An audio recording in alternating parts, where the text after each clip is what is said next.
A vida às vezes nos apresenta cenários improváveis, caminhos tortos, portas fechadas, paisagens que parecem não guardar beleza alguma.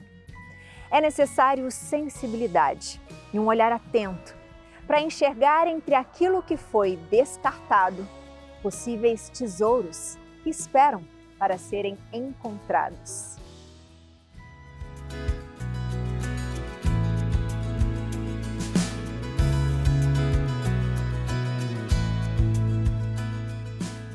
Olá, sejam muito bem-vindos ao Retratos Femininos, o nosso encontro de final de semana que traz histórias de mulheres inspiradoras do nosso país, que nos fazem refletir e valorizar sobre a nossa própria jornada. O nosso bate-papo de hoje é com uma mulher que veio do lixão e que ainda na infância foi resgatada e adotada por uma família simples que lhe deu dignidade e amor. Hoje ela é uma empresária de sucesso, referência em vendas e conexão com as pessoas. Ela nos mostra que o improvável não é impossível. Vem comigo conhecer um pouquinho da Alexandra Borges.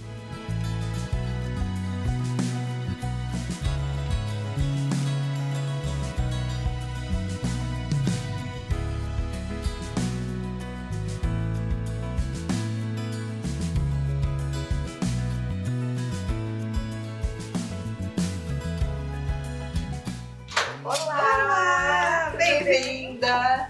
Obrigada! Bem-vinda! Vamos entrar? Obrigada!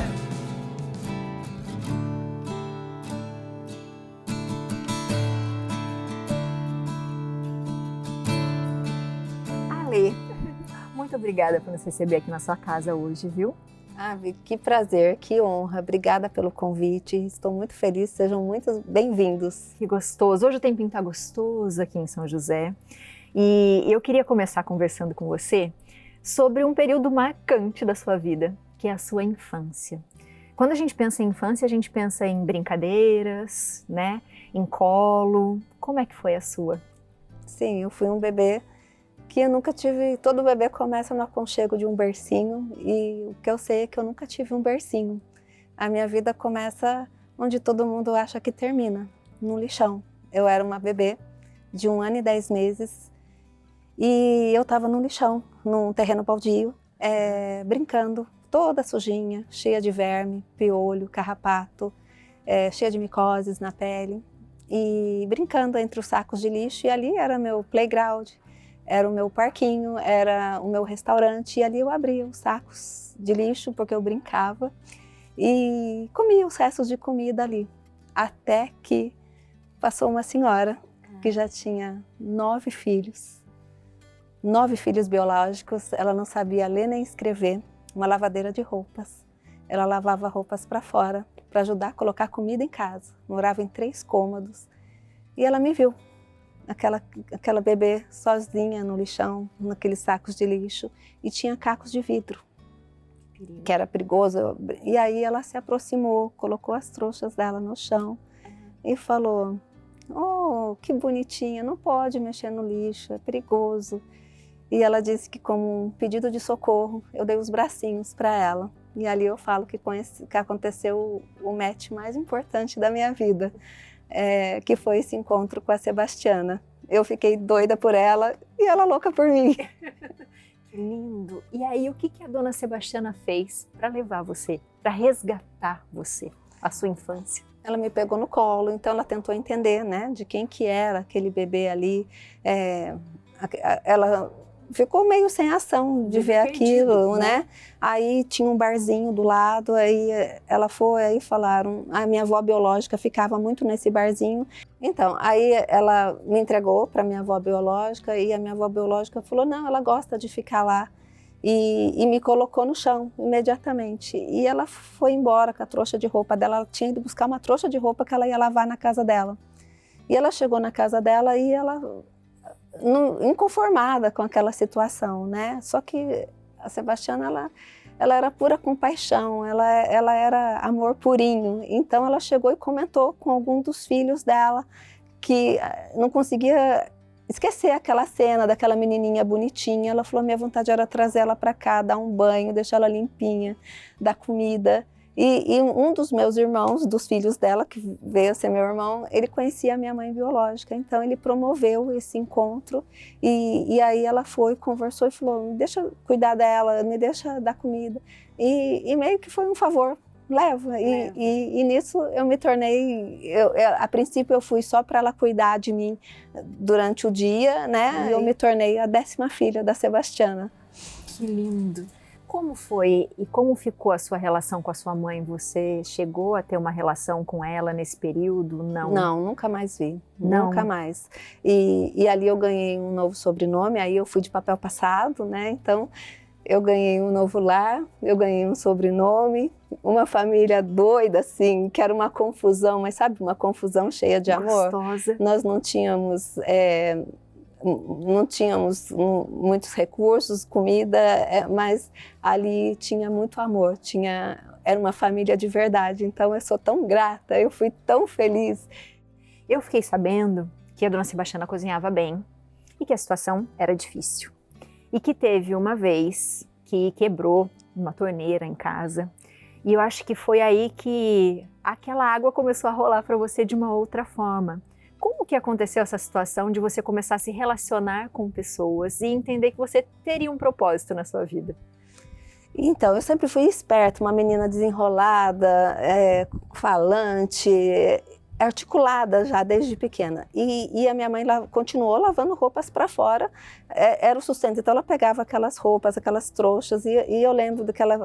E não tinha, né, máquina de lavar, tanquinho, nada. Ela lavava na mão, colocava no quintal para quarar. E um dia quebrou a torneira dela. E ela não tinha dinheiro, porque ela tinha que entregar aquelas roupas para receber. Então ela ficou desesperada. Então ela começou a o que eu vou fazer?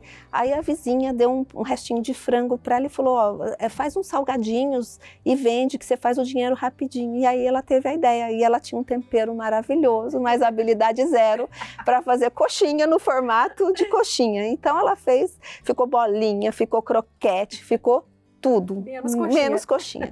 Colocou num pote e o pote era tipo uma Tupperware com uma tampa da panela de alumínio, que não tinha nem tampa, e me mandou para a rua. Você é esperta, você vai para a rua e vende essas coxinhas. Então, quando eu fui para a rua pela primeira vez, eu falava, moça, compre uma coxinha. E as pessoas, imagina, nós estamos falando de 1970 e pouco, as pessoas eram raízes, né? Então as pessoas olhavam e falavam assim, não é coxinha não quero não. E não compraram a minha coxinha, ninguém comprou na minha primeira tentativa. Então eu voltei para casa com o pote cheio e falei, mãe, ninguém quer comprar, vamos comer? Porque eu sabia que estava gostosa, né? O tempero dela era maravilhoso. E aí ela começou a chorar. Poxa, eu estraguei um frango, e agora? Quando eu vi minha mãe chorando, nessa época eu não sabia que eu era adotiva, mas eu era apaixonada. E quando eu vi minha mãe chorando, eu me desesperei. Eu falei, não, confia em mim, eu vou tentar de novo, me deixa tentar de novo. Então eu comecei a conversar com as pessoas e falar, tio, tia, você compra uma coxinha? Eu sei que não tá bonita, porque eu já tinha objeção, né? A minha mãe não sabe fazer formato de coxinha, mas sabe o tempero da minha mãe? Você não tem noção. Ela cortou a cebola, o tomate, é um tempero molhadinho. E eu contava nessa história. Eu queria comer esse pote todo, e era verdade. Que bonitinho. Porque eu queria comer aquele pote todo, eu tinha experimentado. Mas a gente precisa comprar uma torneira. A minha mãe lava roupas para fora. E as pessoas começaram a comprar. Que lindo! E você começou a trabalhar muito cedo. E eu fiquei sabendo de uma vez que você vendeu vários guarda-chuvas e as pessoas falaram, essa menina é boa, é isso mesmo? Foi, eu tinha 13 anos e eu fui no centro de Jacareí e vi uma placa, precisa-se de balconista.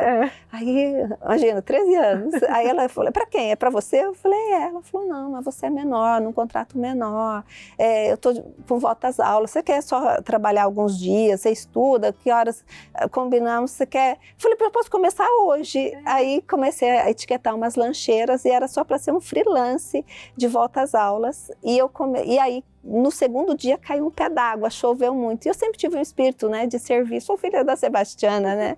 E aí, foi genuíno meu, as pessoas despreparadas, porque era na rua do Mercadão Municipal, na Lúcio Malta, em Jacareí, as pessoas despreparadas com aquela chuva, e eu vi que tinha um monte de guarda-chuva ali na prateleirinha, eu peguei, os guarda-chuvas, coloquei uma capa e ficava, quer guarda-chuva? Quer guarda-chuva?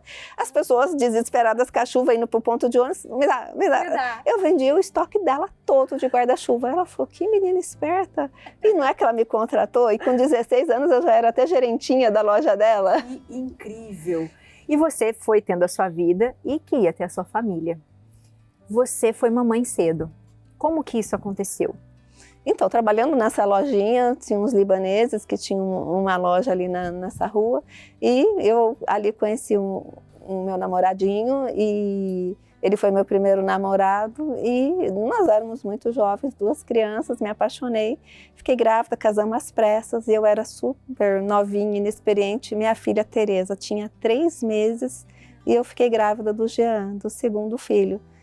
Imagina, 2 crianças, praticamente, 2 bebês, dívidas, não conseguimos pagar aluguel, um sufoco danado, não deu certo, e com apenas 2 anos de casamento, praticamente, quando nasceu o meu segundo filho, não deu certo. E eu volto para a casa da minha mãe agora, de novo, para a casa da Sebastiana, com uma grande bagagem, com 2 bebês, dívidas, sem emprego e com um casamento fracassado.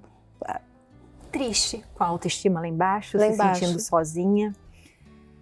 Ui, ainda tem muito mais dessa história, porque a gente vai contar a reviravolta, a gente quer saber mais dessas crianças, que são os seus amores, que hoje também ela já é vovó, mas a gente vai fazer uma pausa, porque a gente vai andar um pouquinho aqui, porque ela ainda tem mais uma coisa para mostrar pra gente, porque essa história dela também virou um livro. Então vamos conversar um pouquinho lá dentro? Vamos. Então vamos lá. Bora lá.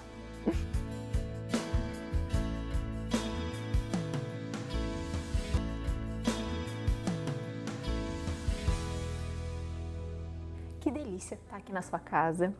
Quando você olha a sua casa agora, o que passa na sua cabeça, a sua vida de agora? Se alguém me falasse que eu ia viver os dias que eu vivo hoje, eu não acreditaria. Eu ia falar, não sou eu, não é para mim. Porque eu já tive em cenários bem diferentes que, para mim, isso nem existia. Tão gostoso isso, né? A gente estava conversando que você teve suas crianças, que hoje não são mais crianças. Mas para mãe sempre é criança, né? E nesse período, provavelmente para você, como mulher, foi desafiador, né? Porque a gente fala que quando nasce uma mãe, nasce uma coragem, uma fortaleza gigantesca. E você teve que se virar para ficar com eles, para criá-los, na verdade. Como foi esse período para você? E ainda sabendo que foi um período que você ainda descobriu outras coisas relacionadas à sua saúde também. Imagina, eu era uma menina de 22 anos, com 2 bebês,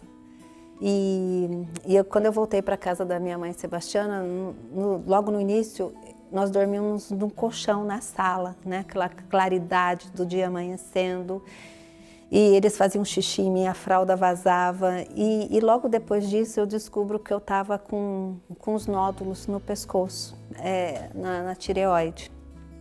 E eu não imaginava que era tão grave. Então aconteceu tudo ao mesmo tempo. O casamento não deu certo, 2 bebês, e eu tendo que recomeçar a minha vida. Consegui um emprego em São José dos Campos, que eu pegava 2 conduções para ir ao trabalho, e um dia atendendo uma médica, ela falou, você está tratando? E esses nódulos no pescoço, eu tenho nódulo, e quando eu falei, será que tem a ver? Porque olha como o meu pé está inchado, e eu não sabia, eu estava com início de trombose. Meu pé estava gigante, enorme, e eu achava que era só inchaço da correria.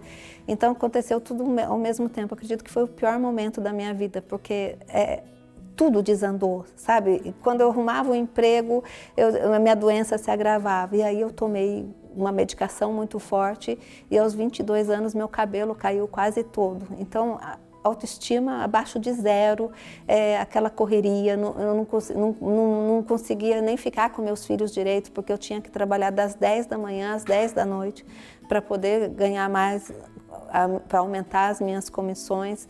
E eu tive aqueles dias, eu acredito que foram os piores da minha vida, porque assim, eu não via luz no fim do túnel, sabe? E como foi, né? Você era muito boa para as vendas, né? E continuou assim. Você conseguiu um emprego numa loja, ficou um bom tempo ali. Como é que foi essa virada de chave, quando você começou a se reerguer novamente como mulher, né? no seu trabalho, com os seus filhos, vendo o desenvolvimento deles? Como é que foi esse período?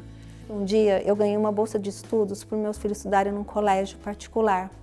E eu consegui ir lá comprar um uniforme para eles, bonitinho, na promissória, parcelado. E chegou o dia, eu comprei um pacote de bisnaguinha para colocar na lancheira deles. Mas na casa da minha mãe, era uma casa de muita gente. Meus irmãos chegaram à noite e comeram o pacote de bisnaguinha dos meus bebês. Quando eu fui arrumar a lancheira no outro dia, não tinha lanche para eu colocar na lancheira deles. Eu só vi aquele pacote de bisnaguinha no lixo. Sabe, eu abri os armários, abri a geladeira, eu achava que ia acontecer um milagre. E eu não tinha o que colocar na lancheira deles naquele dia. E eu lembro que eu agachei e falei, olha, eles prontinhos, cheirosos, bonitinhos para ir para a escola. E eu falei, hoje vocês não vão na escola, hoje não tem lanchinho, tá bom? Eu vou providenciar, eu vou trabalhar, eu vou conseguir o dinheiro emprestado. Porque naquela época não tinha cartão que você passa e depois você paga, não tinha nem nome ainda. E aquele dia eu me senti tão impotente, sabe? Para mim foi...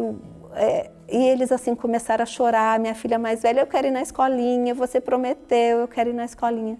E eu tive que colocar um biscoito água e sal todo mole que estava ali guardado num pote de margarina que vira Tupperware, né? Que vira um potinho. E aí ela falou, eu levo esse, mamãe. E eu sabia que um bebê não come uma bolacha, água e sal mole.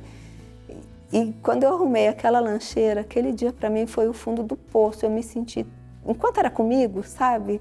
Mas quando aquela escassez chegou neles e meus filhos não puderam ir na escola por causa que eu não tinha dinheiro para comprar um lanche e foram com aquele lanche. E eu fiquei imaginando na hora do intervalo eles abrindo aquele lanchinho numa escola, o pessoal tinha um poder aquisitivo mais alto, eles eram bolsistas e, sabe, eu me senti tão humilhada naquele dia, tão no fundo do poço. E aí você virou essa história. Eu virei essa história. Seus filhos estudaram numa boa escola e chegaram a passar num vestibular de uma das faculdades mais difíceis que a gente tem, que é a medicina.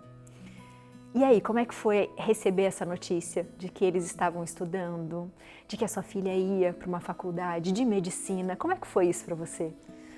Foi maravilhoso, né? Porque daí eu já estava numa época melhor, já tinha crescido, já era supervisora, já tinha um bom salário, já tinha comprado o meu apartamentinho com aquelas parcelas gigantes, tinha aquele carnê do carro gigante, né? De quem pegava 4 conduções para trabalhar. E a Tereza, eu lembro do quartinho dela cheio daquelas fórmulas que ela tanto estudou para o vestibular. E ok, ela foi fazer a faculdade de medicina. Um ano depois, o meu filho passou. Só que daí eu tinha a prestação do carro, prestação do apartamento. Não dava para pagar as 2 faculdades de medicina. Eu já tinha um bom salário, mas não era o suficiente para 2 faculdades de medicina. Eles iam para o Rio e o meu filho não queria nem me contar. Eu falei, não, eu vou dar meu jeito. E aí eu fiz uma entrevista em São Paulo, no Bom Retiro, para uma vaga em Angola. E eu passei para gerenciar uma loja que eles chamam lá grossista, que é uma loja atacadista em Angola. E aí, imagina, eu me tremia todo, pedi demissão no emprego que eu já estava há 15 anos, com um tanto de parcelas de apartamento, carro, mas eu tinha um propósito maior, eu ia mudar a geração da minha família. Eu falei, você vai fazer essa faculdade. E aí eu pedi demissão e fui para Angola, ao qual eu fiquei 5 anos para formar meus filhos em medicina. E lá você teve uma outra virada de chave, né? Porque deve ter sido um período muito difícil, de saudades. O que passava na cabeça em relação a esse coração de mãe? E só eu sei o quanto eu chorei de saudade. Passei Natal, Ano Novo, Dia das Mães, longe das pessoas que eu mais amava. Então eu falei, vou fazer isso aqui valer a pena. E chegando lá, eu vi que se eu trabalhasse mais ainda, eu poderia juntar dinheiro para empreender, porque era meu sonho empreender, de ter meu próprio negócio. E aí eu comecei a fazer aquela saudade, transformar aquela dor de estar longe das pessoas que eu mais amava, fazer valer a pena. Então eu juntei dinheiro e comecei a vir para o Brasil. Cada vez que eu vinha, eu matava a saudade dos meus filhos, da família, e ainda ia para o Sebrae. Fiz Empretec, fazia vários cursos para ver o que viabilizava e consegui montar o meu primeiro negócio. Maravilhosa! Quando você vê tudo isso, onde está a dona Sebastiana aí dentro? Sebastiana está em tudo, né? A minha conexão com as pessoas, o meu servir, tudo veio como consequência. E porque, como eu te disse lá no início, Sebastiana era puro amor, compaixão. Ela não tinha instrução, não sabia ler, mas ela era de uma sabedoria, sabe? De uma mansidão. Então, até quando eu fui escrever o livro mesmo, eu fui fazer o livro só para ser uma homenagem para ela, para deixar a história dela, né? Imagina, ela mudou uma geração. O que eu teria virado ali naquele terreno baldio, naquele lixão, se não fosse o olhar de misericórdia dela, de compaixão para mim? O olhar dela apurado, a sensibilidade de enxergar num lugar onde as pessoas enxergam o resto, né? Enxergar uma vida, um começo. Amor, foi muito bonito, muito sensível. Eu acho que esse é o seu melhor empreendimento da vida, essas lições que você aprendeu e que você provavelmente passou para os seus filhos, né? Sim, meus filhos, eles conviveram com ela, né? Até mais ou menos uns 8, 9 anos deles. Então, quando eu chegava do trabalho, a cena mais linda que eu tenho era eles ajoelhados, sabe? Orando, falando com Deus, agradecendo. Então, ela deixou um legado, ela deixou, sabe, dignidade, amor, servir. Hoje eu vejo ela muito nos meus filhos, sabe? O quanto eles são amorosos com os pacientes, o quanto eles têm respeito pelo ser humano. Então, não podia deixar a Sebastiana sem ser a principal de tudo que eu vivo hoje. A minha gratidão é purinho, Sebastiana. O programa chama Retratos Femininos porque a gente gosta de capturar a essência das mulheres. A gente sabe que nas fotos a gente põe os filtros, mas que na nossa essência não tem como a gente esconder o que a gente é. E a sua é linda, pura, gostosa, inspiradora. Enquanto a gente foi conversando, o Anton tirou uns retratos. Esse é seu e eu queria que você abrisse, olhasse e me contasse quem é a Alexandra que você vê aqui dentro. Uau! Ai, que lindo! Alexandra é uma pessoa que não desiste nunca, que não aceita não como resposta e que ama servir, ama a família. Eu sou grata. Até quando eu não fui escolha de ninguém, eu sou grata por tudo. E nunca peguei... Alexandra não pega atalhos com ressentimentos, com mágoas. E só quero somar. E Alexandra que construiu uma família linda, apaixonada por pessoas, por ajudar. E a pessoa que eu vejo é Sebastiana. Não tem como olhar aqui e não ver a Sebastiana. E obrigada por esse carinho, gente. Que coisa mais linda. Nossa, amei. Que gostoso. Lindo. Eu que agradeço você por ter recebido a gente, por ter contado um pouco da sua história e provavelmente por inspirar muitas mulheres que estão nos assistindo, muitas pessoas. Obrigada por não desistir. Obrigada. Por ser você, linda do jeito que é. Obrigada, obrigada, obrigada. Obrigada, foi uma honra participar. Que programa lindo e que a gente possa inspirar e trazer força, inspiração e transformação, né? Esse é o mais legal da vida, é a gente crescer e trazer pessoas junto. Somos imparáveis juntas. Isso mesmo. Um beijo para vocês, beijo, espero gente. que vocês Obrigada. tenham gostado. Até o próximo final de semana. Obrigada.